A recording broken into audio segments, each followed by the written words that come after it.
been on worse time crunches, so we've kind of been like, oh, we rambled too long. Time to go. Time to start. We would have had more time, but someone didn't do their homework. You would have still filled in the time. That's rude. It's true, but it's rude.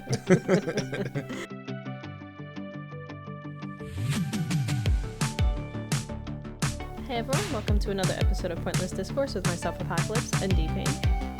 My audacity just exploded all over the screen. it decided to maximize itself, and I'm like, whoa. Hello. Like, yes, I see you are recording. Hello, everybody. I am the Dpayne. I have fact today. Are you ready for fact? A fact relating to the show that we are currently watching through. Yes. For anyone who has accidentally stumbled upon here. Welcome to your stumblings. Wasn't there a website called Stumble Upon where you would just click it and it would take you to a random place on the internet? It sounds familiar. I remember using it, and a person saw me like scroll it, like just click on it, and it went to a very questionable site, and he's like, "What are you looking at?" I'm like, "I don't know, man." I trusted the internet, and it did not. Oh, there was Google's I'm Feeling Lucky as well. There was that. I think it was pretty much that, but just stumble upon. A whole browser, yeah. Yeah. Stumble upon. Let's see. While Dpayne looks that up. Yep. There it is. It still exists. I've lost him. I'm back. I was just trying to say, for any listeners who aren't familiar, more Gravity Falls. We're almost halfway through season 2. Mm-hmm.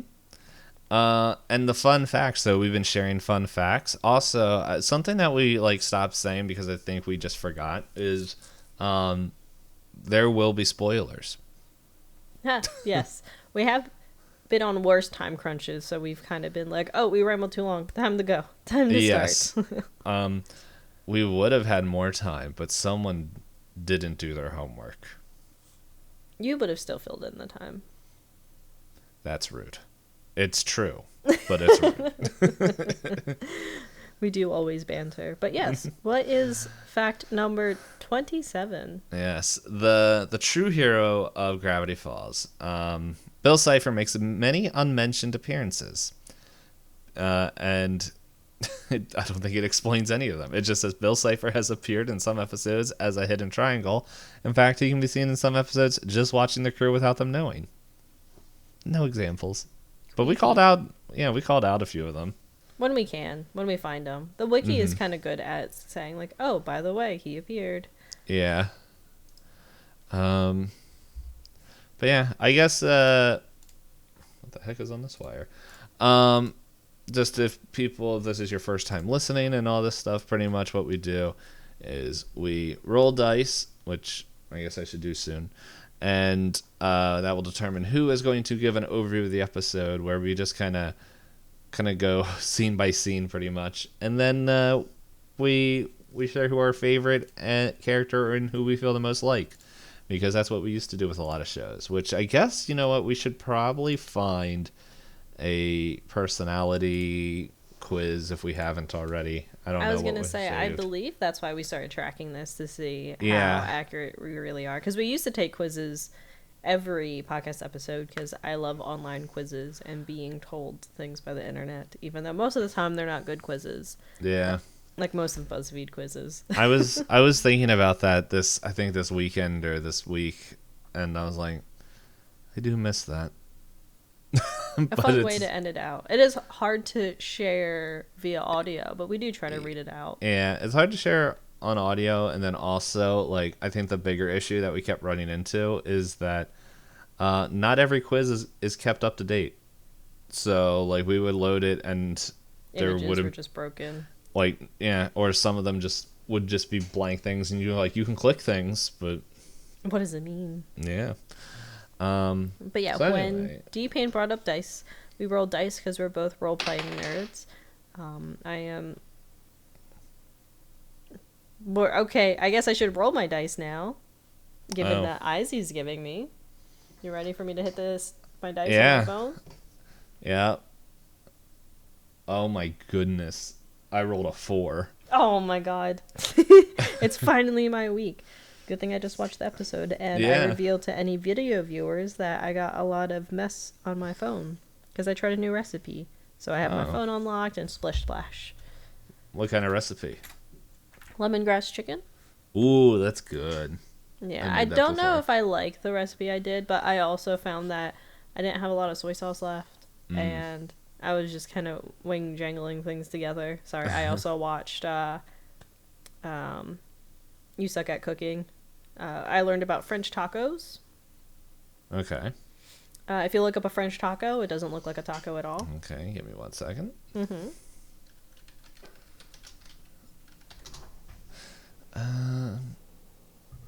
Okay.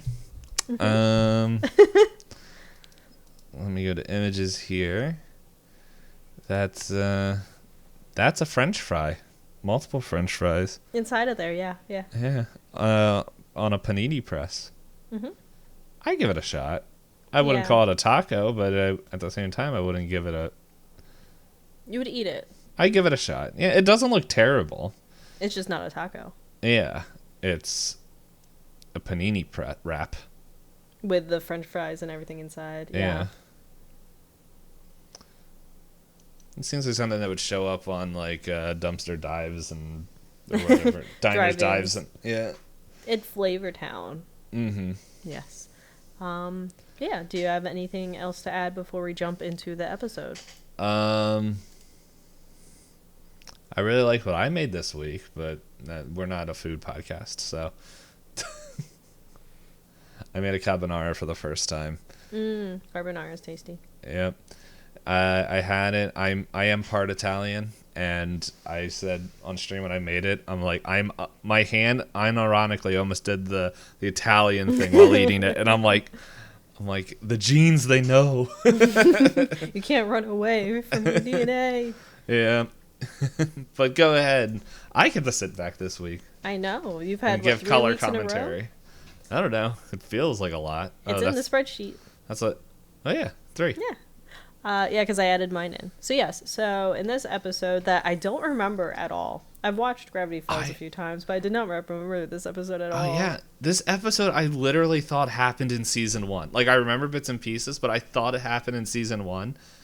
But like as I'm watching it, I'm like, there's no way the events that could happen in this would make sense in season 1. Oh, given everything that's slowly revealed. That's fair. I'm like, but I don't know why. I thought this was like episode 10 of season 1. Yeah, so we open up. Like, it's a very good lore episode, but for me, I don't know, it's a fine episode overall. But yeah, we open up and Lazy Susan is closing out the Greasy's diner. And she's doing normal things, and then at one point she shouts at McGucket to get out of here as she's doing other normal lockup things. With the possums. Yeah, and the McGucket is underneath one of the tables, and she like hits him with a broom, and he runs off. And she, as she's leaving, she's saying goodnight to various things around her. She says, like, good night diner, good night trees, good night tiny men stealing my pie. Wait, what? And she's Lazy Susan, so she lifts her one eyelid.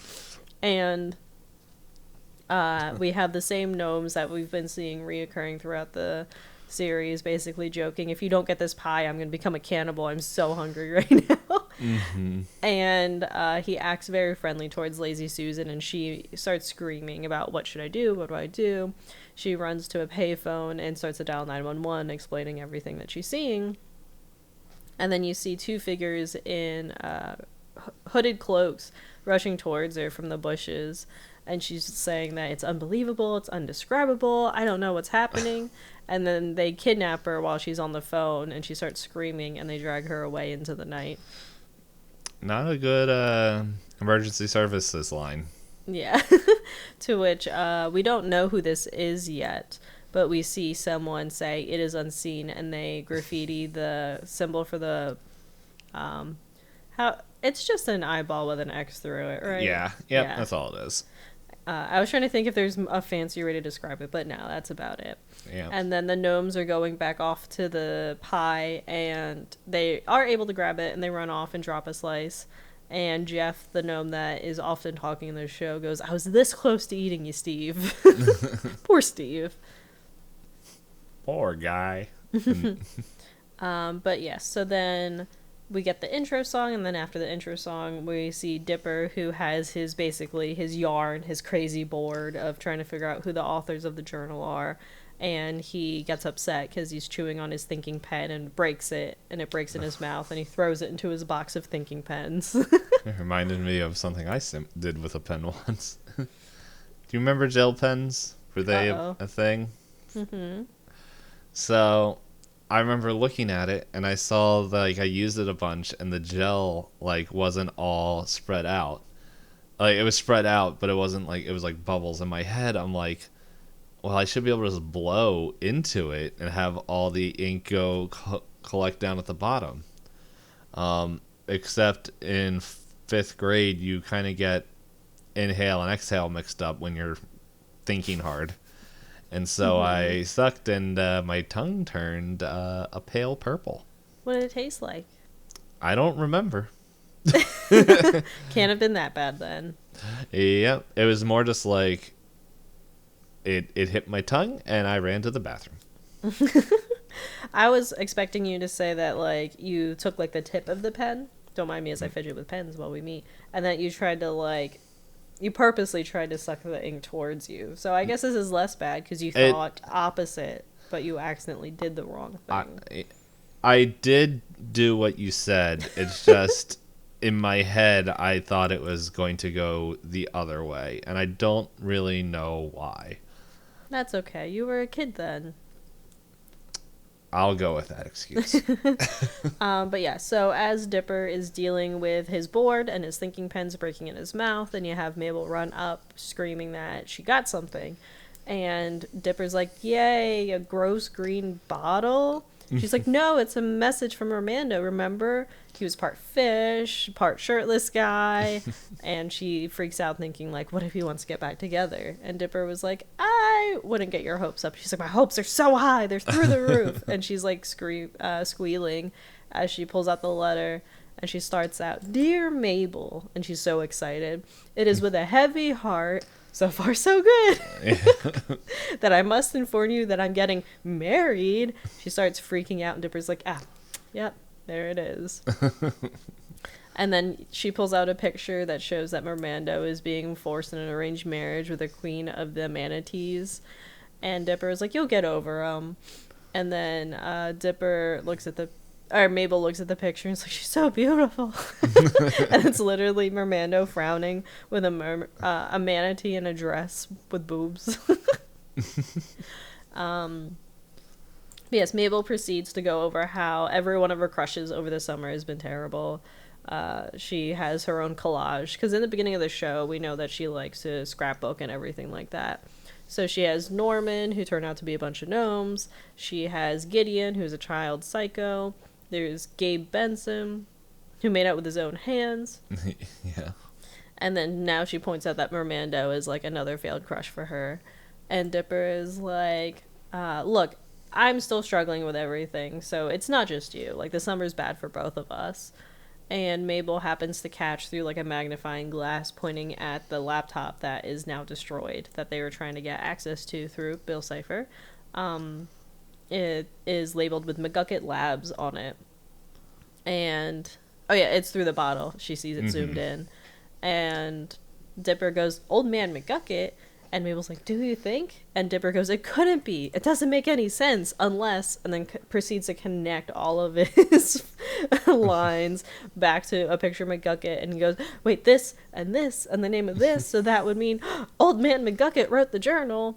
And then they cut back to the Mystery Shack as Dipper has this revelation. There's one thing that I do like that is written on McGucket's picture, and it just says not likely, and it seems like it's answering Dipper's that means he's the one who wrote the journal, and I just looked over and it's just not likely. That is funny. And then there's a boombox with the lyrics of a rap song. Am I blanching? Girl, we blanching. I live up in a mansion. Am I blanching? Girl, we blanching. I live up in a mansion.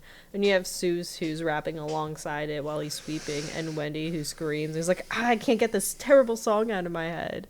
And Seuss explains the song title is Straight Blanchin' by Little Big Dog, and that's the catchiest song of the summer. And Wendy's like, what is blanching? Rappers can't just make up words. And Seuss is like, rappers are visionaries, Wendy. If they told me to eat my own pants, I would. And the boombox in the background goes, eat your own pants. Eat your own pants, yeah. And Seuss proceeds to unzip his pants and goes, I have no other choice. So blanching is actually a real thing. Vegetables, right? Yeah, it's a cooking term. I heard of it and I'm like, let me just look it up real quick. And that's when you boil food and then put it into ice water. Very quickly. Yes. Yeah, I mostly see that technique used for vegetables where, like, you don't want to boil away the nutrients, but you don't want them to be, like, raw. Yep. At least that's what that one article said, and I'm not going down a rabbit hole for that. Okay. So then Dipper and Mabel excitedly run into the Mystery Shack, and Dipper says, Wendy, Seuss, we gotta go see Old Man McGucket right now. And Mabel goes, we'll explain on the way. And she starts to, they all start to leave. And Stan is like, wait, what about work? And why is Seuss eating his own pants? Excellent questions. So then they end up in the junkyard for McGucket. And Dipper is like, are you here? And Seuss is like, here, hillbilly, Billy, Billy, Billy, calling out. And they look out and they see amongst the pile of rubbish, more or less, on an aluminum wall, Nate and Lee, who are the other teenagers that we haven't really seen for a few episodes, are writing graffiti, and they wrote Mick Suck It, and they're like, that's good. And Lee's like, yeah, it took an hour to think of this, but it was worth it. And they run off. And that's when Old Man McGucket comes out, and he's like, wait, Mick Suck It? Well, they got me good. You salt-licking, horn-swaggling, no. So he sees the group, and he tells them to come inside since they're visitors. And he says to pull up some rusty metal. You're just in time for my hourly turf war with a hillbilly that lives in the mirror. And he starts yelling at his own reflection in the bathtub. He goes, quit staring at me when I bathe. And they're like, okay. And Dipper thinks that he's acting and says for him to drop the act. And that he knows he's the author that studied the mysteries of this town and wrote the book. And he holds up the journal. And Wendy explains, like, oh, you're the genius that Dipper's been looking for all summer. McGucket explains that he is not a genius. He has never done anything worthwhile in his life, and everyone knows he's no good to nobody. And he can't even remember what he used to be, and it must have been a big failure to end up like this. And Seuss points out that the laptop has his name on it, and Dipper starts flipping through the journal, saying, like, you don't remember writing any of this. And McGucket agrees. He's like, I don't remember everything. Everything before 1982 is just a blur to me, and it's hazy. And then you see the crossed out eyeball again, and he starts freaking out. He's like, oh, the blind eye. Robes, the men, my mind, they did something. And Dipper's like, who? And McGucket's like, oh, I can't remember. So Mabel's like, oh, no, now your mind's all... and that he must have been through something intense. The best terminology. Blows raspberry. So then Dipper was like, oh, you know what it must be? He must have learned something he wasn't supposed to know. And these people, they must have done something to mess with his mind. We've got to figure out what's going on. So Wendy looks at McGucket and says, what's the earliest thing you can remember? And then McGucket pulls out a newspaper article, and they point out that it's from the History Museum. And Dipper goes, okay, that's where we're going. So then the song proceeds to play, Straight Blanchin', to which Wendy freaks out, takes a CD out of the car CD player, throws it out the window, says, I'll buy you a new one, Seuss. Seuss just looks angrily from the others. It's the third emotion he shows. Confusion, happiness, and then just anger. So they crawl in through the windows of the History Museum that is very much abandoned looking. And Seuss is calling out to see if anyone is there. And Dipper says to keep your eyes out for anything suspicious. And Mabel walks by this like stuffed cat thing like you would see at the History Museums. And she just sighs. And Wendy's like, uh-oh, you're not good. You walked past the cat and you'd even try to pet it. Oh, like I wasn't looking at the I never look at Zoom, and then there's just you stop talking. It's like, did her internet freeze again? Not again. I was expecting to see. But yes. So then Mabel retells Wendy about all her failed summer romances. And that everything around her reminds her of everything. There's a heart in a formaldehyde jar. There's a romantic diorama. And then there is a poster that has Gabe on it. She's like, even this poster of my most recent ex-crush. And when she pulls the poster away, behind it is several times from, you know, her other her other episodes of having crushes on people. And she's like, oh, come on. That did make me laugh. Like, I forgot that happened. And then that showed up. I'm like, yeah. So yeah, so Dippers keeps poking at McGucket, like, do you remember anything yet? Do you remember anything? And Seuss ends up pointing down the hallway where you see a figure who is clearly in, like, a hood and cloak, like, from the beginning of the episode, begins to run away. And they run into a room and they find a whole bunch of eyes everywhere. And McGucket says, well, kettle my corn, he vanishified. And Dipper's like, it doesn't make sense. Where did he go? And McGucket is like, I feel these eyeballs are all watching me. And Dipper goes, wait, they actually are all pointing to you. And he tells him to step aside. And they see one eye in the center. And Dipper's like, oh, if I push it, it's a secret passageway. And it opens up, sure enough, behind the fireplace.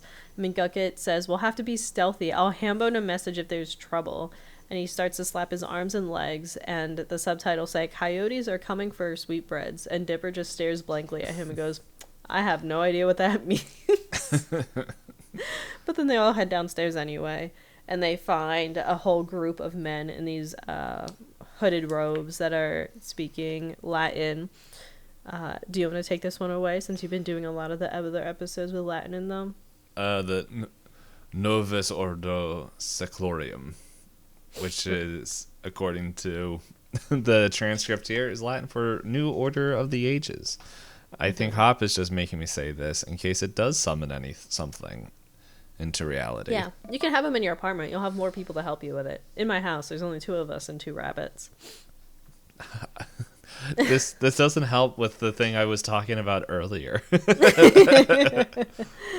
But yes, so they watch quietly and they ask who the leader asks who the subject of the meeting is, and they bring over Lazy Susan and put her down blindfolded. And Mabel seems confused at what's happening, and even goes, Lazy Susan. And the leader asks, what is it that they have seen? And everybody else shouts, speak. And Lazy Susan sitting there is like, I was leaving the diner and I saw these little bearded doodads, and I was like, what? And the leader says, they're there, and proceeds to pull out what looks like a ray gun out of a box. And everybody else pulls down their hoods. And he says, you won't be like, blah, for much longer. And Lazy Susan's like, what is that gizmo? It looks like a hairdryer. Are you guys barbers? And he proceeds to zap her with a gun, and she screams, and her eyes dilate very big.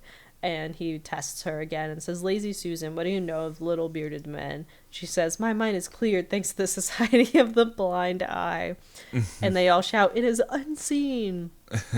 I like their catchphrase. Their catchphrase is, it is unseen. They have a few other ones that made me laugh. And I'm forgetting.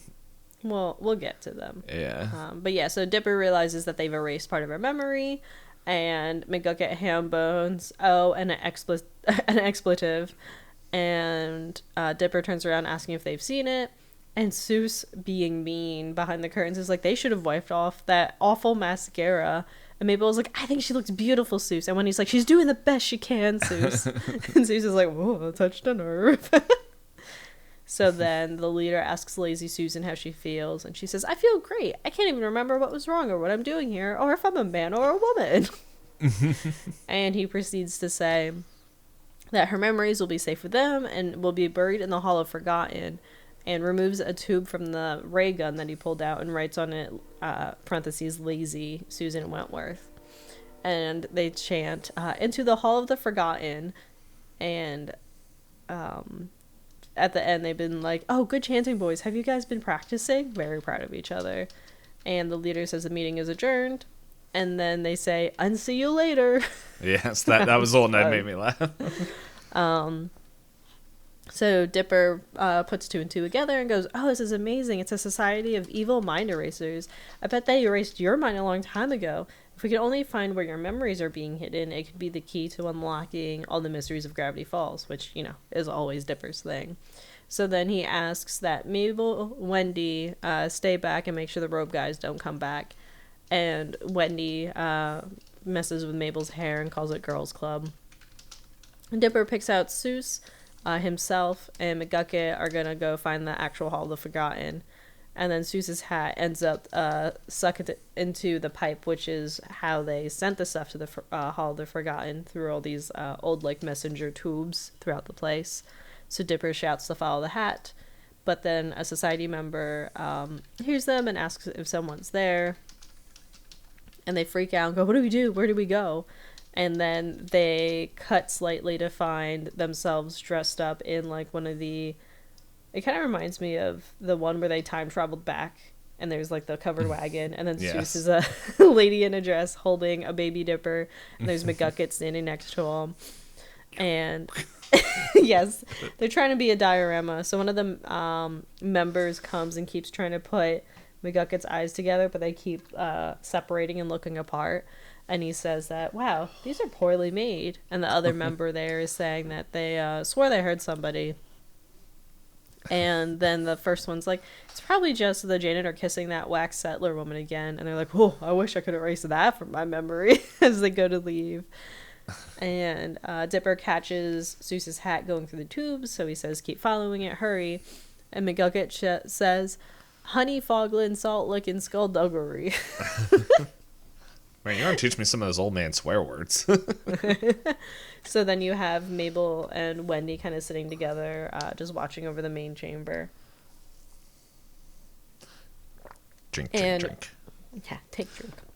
What's the if I had it just every time you took a drink for the audio listeners have the Minecraft noise. It's always fun.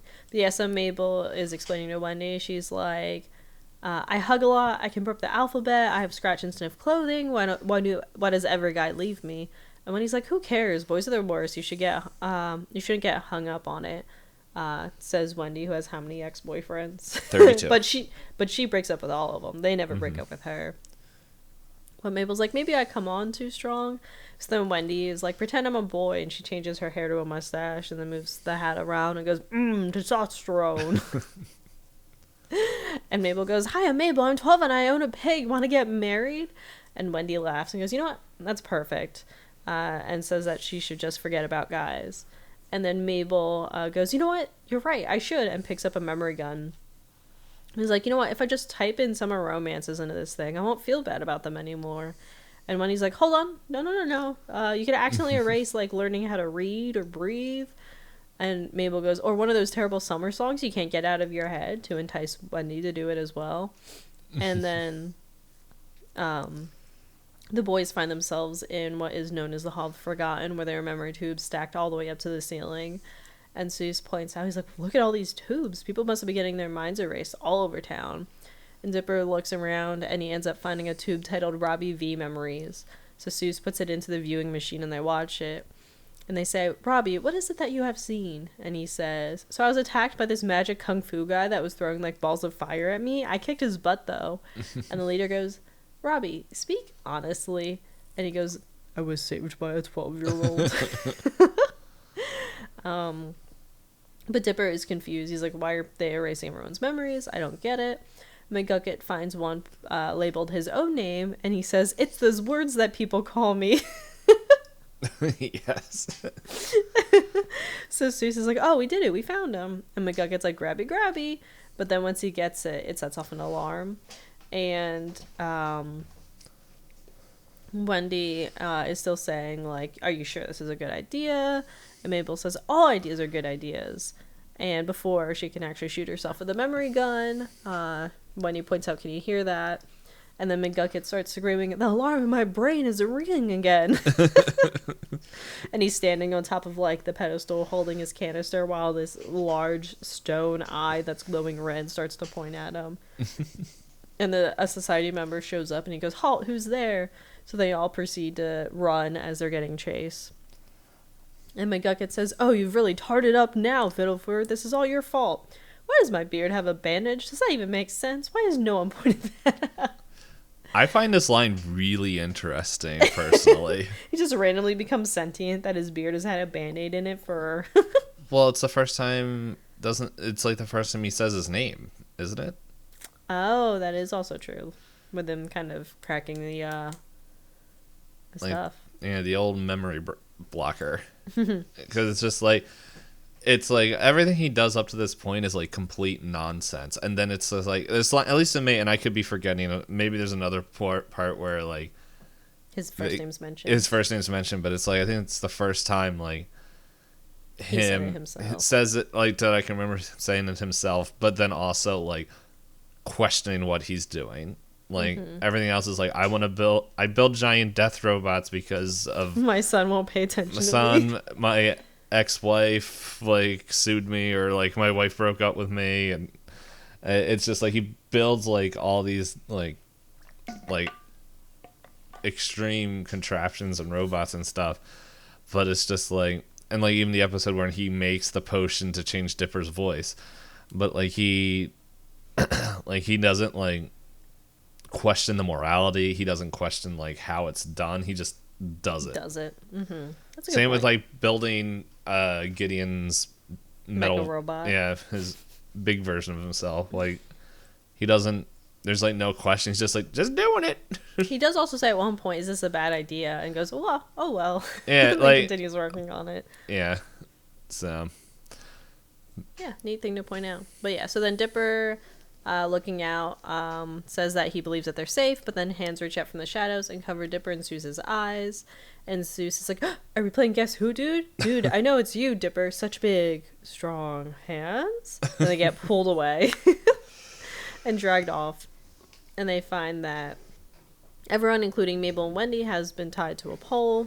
And the leader explains that they shouldn't have come here because they don't give up their secrets lightly.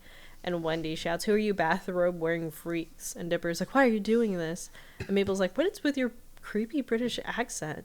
And the lady's like, "You know what? I suppose we're going to erase your minds anyway." So one by one, they all put their hoods back. And Mabel's like, Toby determined.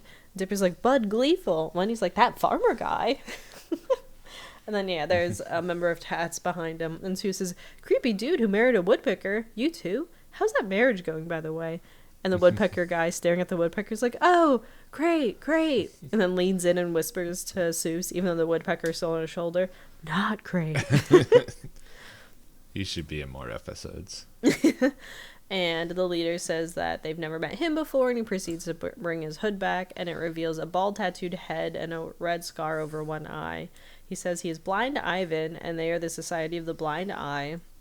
And they all do a gesture by moving their arms away from their faces. And they said that their founder was from long ago, ages ago. Does anyone remember who it was? And they were like, "We've been using that ray on our brains an awful lot." But yeah, as you look at Blind Ivan, he has basically like that chart of like the skull from when they believed in phrenology and stuff. They're like, knowledge is here, and like all the different sections of the brain are sectioned off. He kind of has like a Squidward-sized head because it's a very big skull. Would he be that Squidward that gets like punched in the face and it's like beautiful Squidward or whatever it is? Handsome Squidward. I think it's been said on the show. I only know snippets of SpongeBob. I don't remember a lot. I know he rips his pants. And they swear. They did. Oh yeah, the sentence enhancers. Oh yes. But yeah, so then we have there's the explanation. Dipper's like, "What do you do? What do you gain for this?" And as he starts to speak, they share images of, it looks like a man drinking coffee witnesses some octopus creature take a truck of lumber away, and he does a spit take, and then he can't sleep at night. Eventually, he is in the society layer and uses the ray on himself. 3 members are then seen wiping the memories of an elderly couple who witness a giant eyeball. And in town, we see the side effects of the ray on 3 people. One is walking blankly, another runs into a telephone pole, one splashes a water bottle in their own face, and like they have a very blank expression. And Blind Ivan explains that Gravity Falls is plagued with supernatural strangeness, strangeness.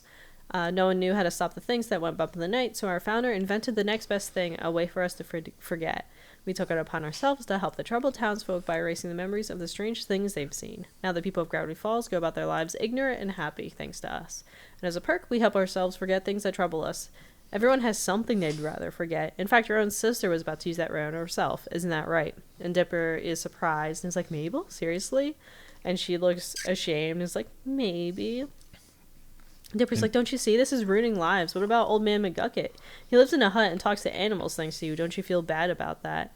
And Blind Ivan says, maybe a little. Shoots himself with a ray. But not anymore.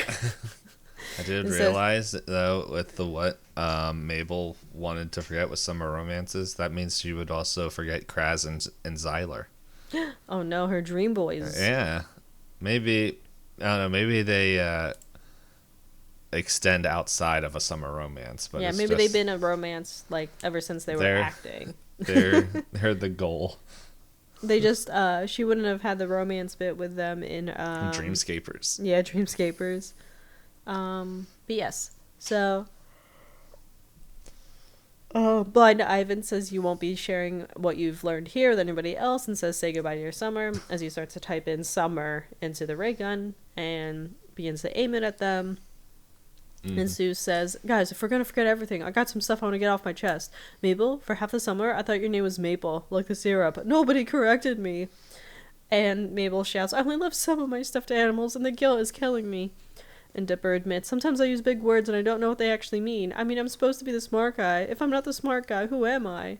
And Wendy's like, okay, I'm not actually laid back. I'm stressed like 24/7. Have you met my family? And Dipper says, I'm going to miss you guys. And Seuss goes, Maple. So all the members of the society begin to cover their faces with their hoods. And Blind Ivan tells them to stop being babies. But then a mining pan comes flying out of nowhere like a frisbee and knocks the gun out of Ivan's hand. And he goes, owie. As McGucket proceeds to run past him and surprises the rest of the members. And everybody from the Mystery Shack is like, McGucket. And he frees them with an axe. And he goes, I raided the mining display for weapons. Now fight like a hillbilly, fellers. So everyone grabs their different weapons. They've got banjos, stuffed raccoons, and stuff of that. Seuss grabs an informational display about dysentery. The scariest weapon of all. And Seuss says, nobody better miss. And Blind Ivan says, they know too much. Don't let them escape. So Wendy shouts to get this song out of your head and is attacking them. Seuss holds up the sign and he goes, dysentery's gonna get you, dog, and chases after him as the member runs away scared. And Dipper points out McGucket's memory tube and Tats from the bar is like, oh, no, you don't. So Dipper proceeds to put it in the transport tube and it finds its way to Mabel and he shouts at Mabel to catch it. And then Sprott, he was an old man. Yeah. Is he labeled in the show earlier? I can look it up. Is he the farmer guy? Oh, he might be the farmer guy. I'll find out in 1 second. Yes. Yeah, okay. He's the guy that sells Mabel or the pig. I think. Guess the weight of the pig. Guess the weight of the pig, and then he's also the one that's like, oh, I guess we're selling torches now. So, yeah. Yes, he takes it and says that Dipper is no match for the unstoppable power of, and his robe comes off and gets caught in the tube, and he's just in his underwear. He's like, that's right, everybody. I don't wear nothing under my robe. Not going to apologize for that. Maybe y'all should apologize for being a bunch of prudes. And everybody freaks out and goes, ew. So as they should. And Seuss is like, whoa, time to erase that forever. But before he can shoot himself to erase that memory, Ivan snatches it from him. And he says they give him the tube, and Dipper says never, the memory belongs to McGucket. So Ivan says that the society secrets belongs to them, and he corners them and begins to point the rays at them, and he goes, end of the line, by tomorrow this will all seem like a bad dream. Say goodbye to your precious memories. And Dipper shields his eyes and is screaming and finds out that McGucket has actually jumped in front of the whole group, catching the ray. And Dipper's like, McGucket, you took a bullet for me. As McGucket gets shot with a ray a second time. And he's like, oh my god, are you okay? Why isn't this working? McGucket's like, okay as I'll ever be. And Dipper's like, what? And yeah, as D-Payne said, Blind Ivan's freaking out about it not working. And McGucket's like, hit me with your best shot, Baldy, but my mind's been gone for 30-odd years. You can't break what's already broken. Say goodnight, Sally. And he headbutts Ivan, and the rest of they find that the rest of the society members have all been tied up. Mm-hmm. Ivan's shouting to unhand them. Mabel's like, it's not so fun being tied up, is it? Huh? Want to draw on their faces? And Ivan's like, what? And Mabel comes out and crosses out Ivan's knowledge tattoo and places it with butts. It's like, that's not funny. Dipper's like, it's pretty funny. And Seuss's like, it's objectively funny. And Ivan says that they'll get their revenge and they'll never forget what they've done. And then he proceeds to type in the Society of the Blind Eye onto the ray gun. And Dipper's like, you know what? I think you just might forget it. And says, say cheese, as he shoots them all. And they all begin to protest until the ray gun fires, flashing the screen to white. And then later you're at the museum and the various society members are walking out in normal clothes. And Dipper makes this whole spiel saying, thanks for visiting the museum for Gold Miner Appreciation Night. Be sure to tip the gold miner on your way out.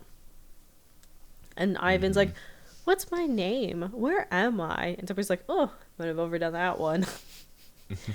So Mabel comes out, your name is Toot Toot McBumbersnazzle. You're a traveling banjo minstrel with a song in your heart and funny tattoos on your head. And Ivan goes, yes, I am Toot Toot McBumbersnazzle. And he starts to cheers and starts singing, Toot Toot is my name. Good thing he actually knows how to play the banjo. And Dipper says that, asks McGucket if he's ready to see his memories to find out who he really is. And McGucket admits, he's like, what if I don't like what I actually see? And Mabel's like, well, we've come all this way. So they put the tube on, and on the screen we see McGucket 30 years younger, and it says day 1 in the bottom corner. And McGucket goes, or no, on tape, it's McGucket saying, my name is Fiddle Ford Hadron McGucket, and I wish to unsee what I have seen. And current time, McGucket goes, sweet sarsaparilla. So then we have younger McGucket explaining that he was working as a visiting researcher. He's been cataloging his findings about Gravity Falls in a series of journals. He was working as an assistant for this visiting researcher. And the visiting researcher is the one with the journals. And that Fiddleford had helped him build a machine, which he believed had the potential to benefit all of mankind, but it went wrong along the ways. So he decided to quit the project. But now Fiddleford lies awake at night, haunted by the thoughts of what he's done. He believes he has invented a machine that can permanently erase the memories from his mind. So he holds up the memory erasing ray, says test subject 1, Fiddleford, shoots it, and it goes to static, and it goes to day 5. And he goes, it worked. I can't recall a thing. And then it flashes forward, day 22. And he's like, I'll call it the Society of the Blind Eye. We'll help those who want to forget by erasing their bad memories. And then day 74, things are like becoming worse. It's clearly disheveled, and his lab is not really much of a lab anymore. And he says, today I came across a colony of little men, very disturbing. I would like to forget seeing this. He uses the ray again. Day 189, his arm is in a cast. His lab is very bad, and he says, I accidentally hit another car in town today. I feel terrible. It's terrible. I've been forgetting words lately. I wonder if there are any negative side effects too. Boop. He has a beard, and it says that it's day 273. He says he saw something in the lake, something big. He rips out his hair. Day 618. You see him kind of descend into the McGucket that we see now. He says, my hair's been falling out, so I got this hat from a scarecrow. Hey, are my pants backwards? And then there's static, and McGucket is wild-eyed and filming from a junkyard, maniacally giggling and speaking gibberish. If you want to say it. He does a little symbol for the true hero, the true protagonist. It does the triangle around his eye as he goes and but he's like, "Rusisko Gundvabs." But yeah, so Mabel says that she's so sorry that about McGucket's past, and McGucket's like, hush, you kids help me get my memories back, just like you said. And Mabel's like, well, did you want those memories back? McGucket says after all these years, he finally knows who he was. Maybe he might have messed up in the past, but now that he's seen what's happened, he can begin to put himself together again, and then proceeds to ham bone, thanks for opening my eyes. Dipper says, no clue what that means, but wait, if you're not the author but you worked with him, do you remember who he was? McGucket says, it's beginning to come back, but I need more time and reading glasses, heck, and spits. I got some remembering to do. And then Wendy looks to Mabel and says, do you still want to erase those failed summer romances? And Mabel's like, no one likes having bad memories, but maybe it's better to remember the bad things and learn from them rather than go to all denial, crazy, trying to forget. And Wendy's like, that's some mature junk right there, Mabel. And Mabel's like, yep, Miss Mature, that's me. Hey, you want to help me vandalize this picture of my jerky ex-crush? And they begin doodling on Gabe's face.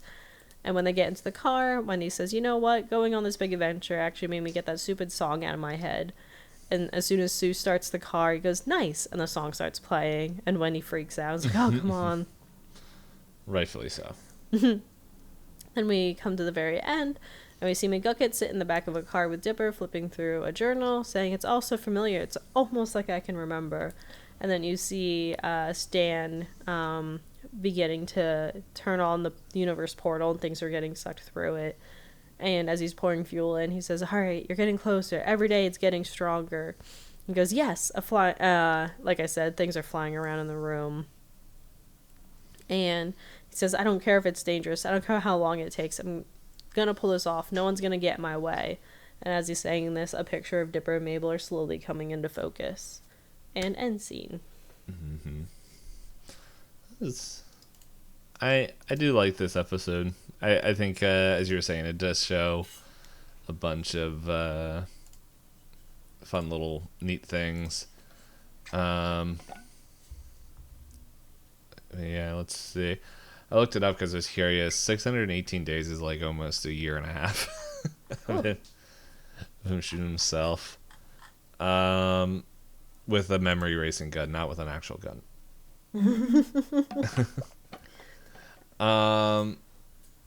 I'm just scanning real quick through the things, but I think for the continuity, I'm not really. I don't know.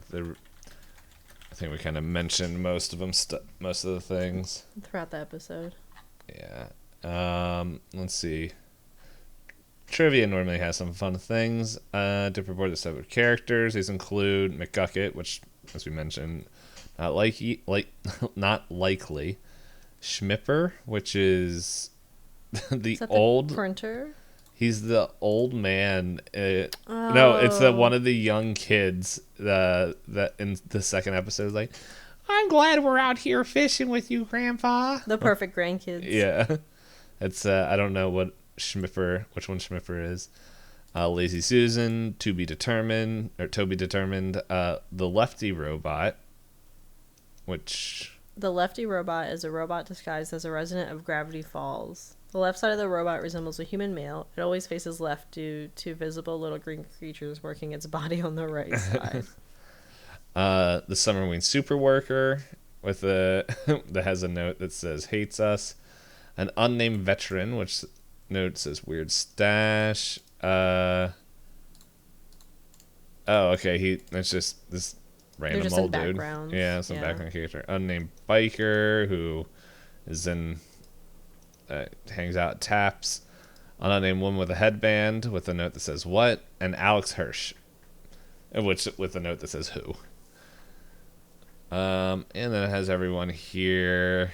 People who have their memories erased include Miss Gleeful, Pacifica Northwest, Robbie, Lazy Susan, Old Man McGucket, Preston Northwest, Jeffrey Canuck. I don't know who that is. That doesn't have a link to his name. Linked, yeah. And then the members of the Blind Eye Society. But this is interesting. It says, however, Toby Determined and 4 other members were not with those who were tied up and shot with a memory gun, along with the 2 unidentified people. They act in the same manner as those who were the minds erased, which means as a result in an animation error. His memory was erased off screen. Or C, Toby is faking and in fact remembers everything, but knows it's better. Knows better than to show it. But apparently there's a couple people that may or may not have had their memory erased. Dun dun dun. Scrolling through, that's kind of, that looks like the main things. Oh, okay. So, and at the end, when Old Man McGuckets in his memory says, Avru Yerxis Gersmorph informs the Triangle of his eye, he's actually speaking Atbash. I don't know what language that is. Let's click here. It's an Atbash cipher. Oh, whoops! It said right there. And a mono alphabetic substitution cipher originally used to encrypt the Hebrew alphabet. So, but that apparently translates using that cipher, Bill cipher triangle. And then, yeah, and then the little thing at the end, as they always show, is the cryptogram. Ignorance is bliss, but bliss is boring.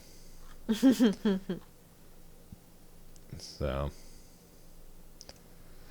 I'm looking at the illusions then, since I think you got through most of the trivia, right? yeah, I kind of just skipped through it because there's a lot, and I'm like, I don't feel like going through every single thing here.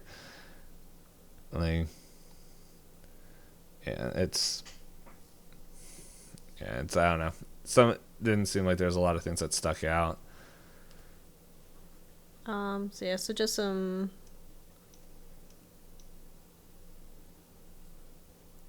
Yeah, the only interesting thing I think out of the illusions that hasn't been talked about at all is that McGucket's middle name is a nod to the Large Hadron Collider. Yeah, but otherwise everything else is pretty small. So. Well, I do have a question for you. Do you now? Would you use the gun? No, because as Mabel said, it's better off to learn from things that are poop than to not learn about them at all. I never said on yourself. I had therapy this morning. I never said on yourself. Oh, okay. Well, I had therapy this morning, so yay. Was it rescheduled? I guess it was. Yeah, it was.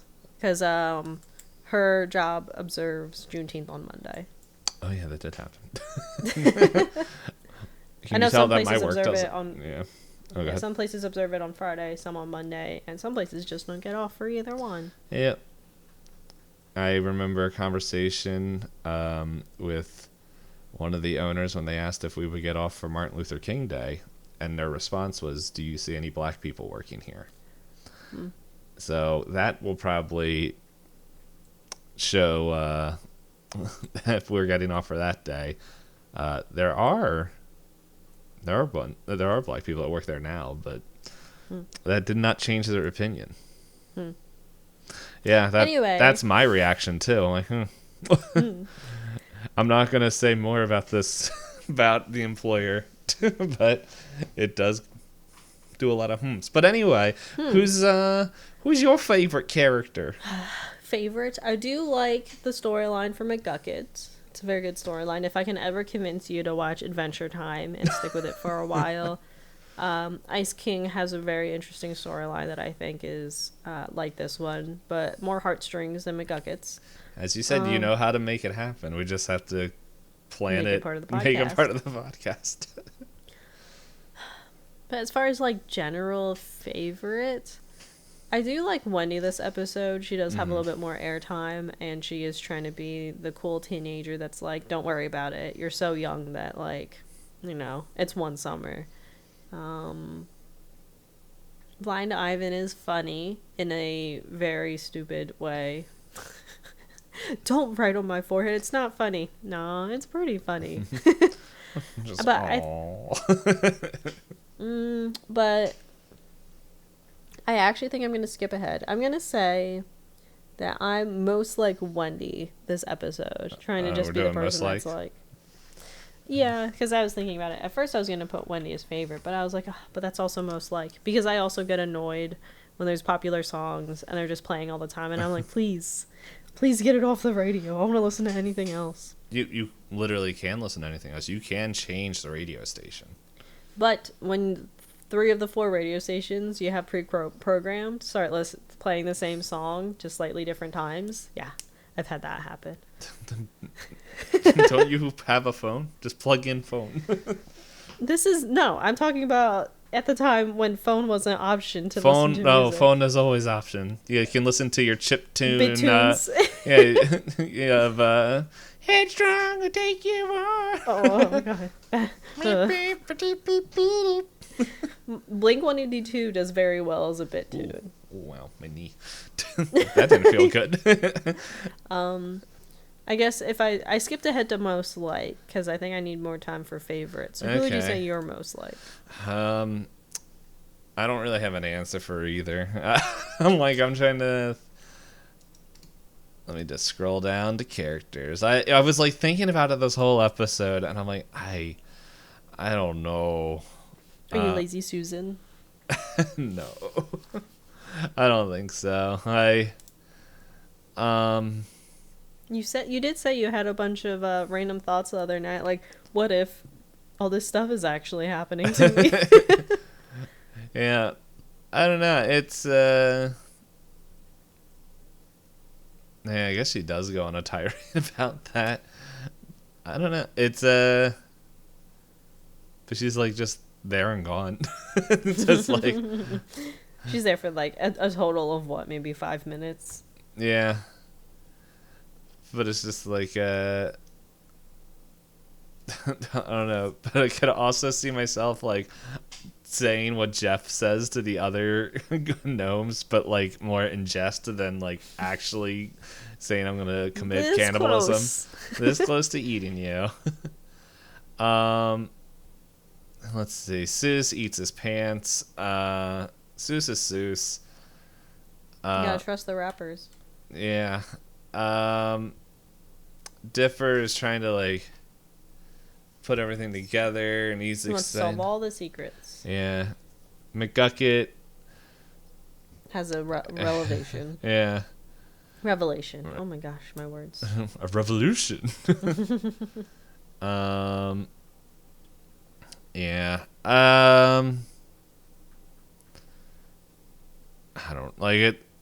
I have a hard time with this one because like there's neat character create like things, and I'm like, I don't know. I could see like I never got stressed and burnt out to the point that Old Man McGucket gets. Please let me forget everything. Yeah. So I'll go. I don't know. It's like I'm real tough. We'll put Jeff. I can't think of anyone right now. I'll put Jeff. just making like I'm gonna eat y'all if you don't do what I want. I say that as a DM, GM, referee, keeper, whatever. You will find a way. I will find a way to eat their character. I almost killed their characters. We played Call of Cthulhu yesterday. And I think. Yep. So then we have favorite character. Part of me is leaning towards making my favorite character the guy married to a woodpecker. Great. It's great. Not great. Who else had... I mean, McGucket always has good one-liners. Mm-hmm. But this one, like... Let's see, is there a quote section? There should be quotes. I thought there were. There were, but I think they're more for, like, specific characters. Oh, like all compiled together. Yeah.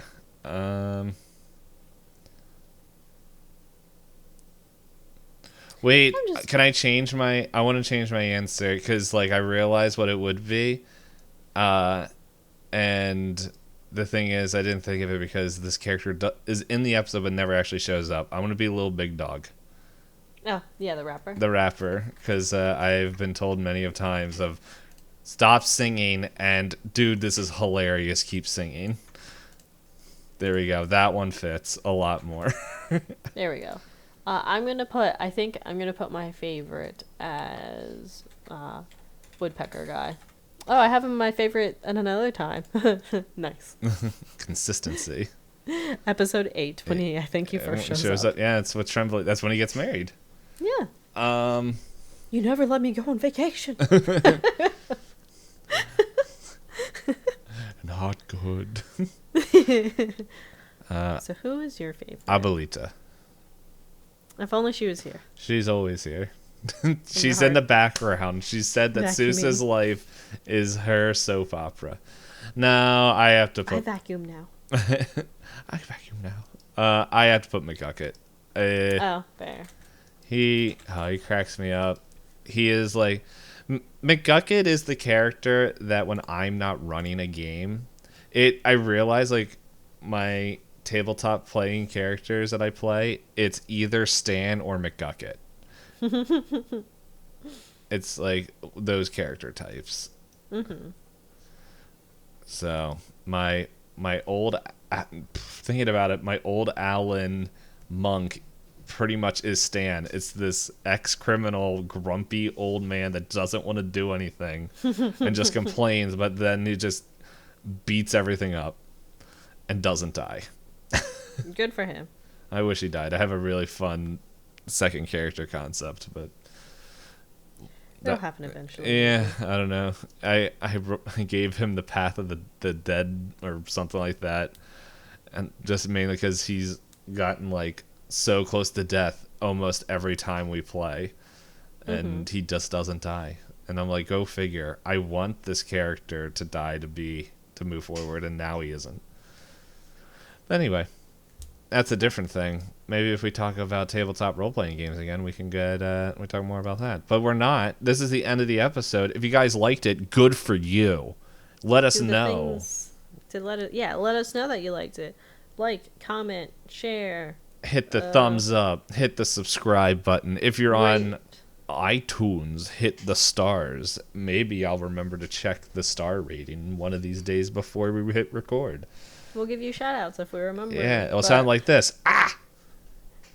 Good thing you have a noise gate. At least on Zoom.